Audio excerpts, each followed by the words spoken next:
In the quiet town of Alexander, Arkansas, a mystery began on a hot August night in 1987 that continues to haunt the community to this day.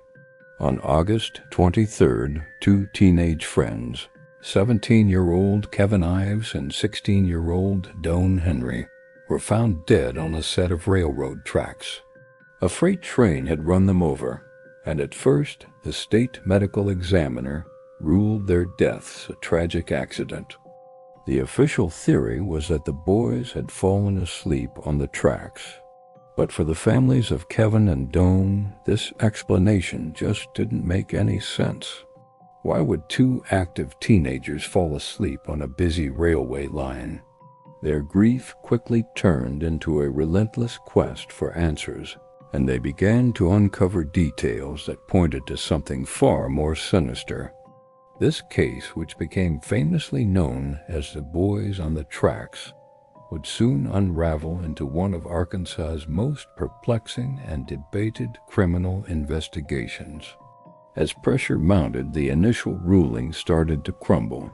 The train crew members who first saw the boys insisted they saw a green tarp partially covering them on the tracks, something that was never officially found or logged as evidence.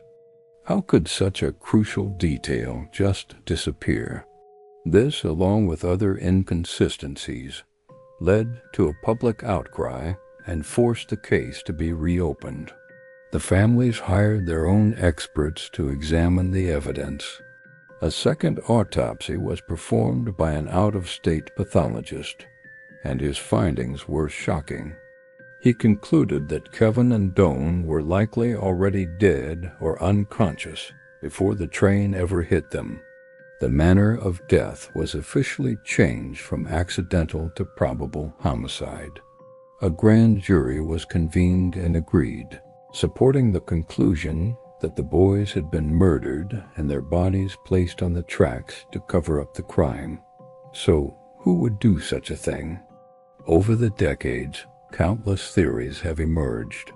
Some point to rumors of a clandestine drug operation happening in the area, suggesting the boys might have stumbled upon something they weren't supposed to see.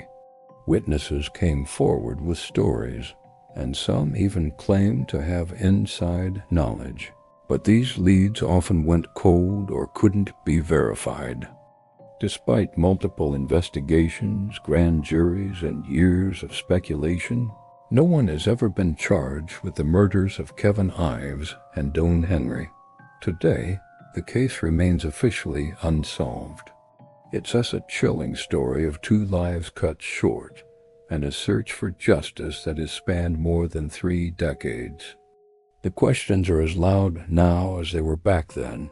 What really happened to the boys on the tracks? And will their families ever get the answers they deserve?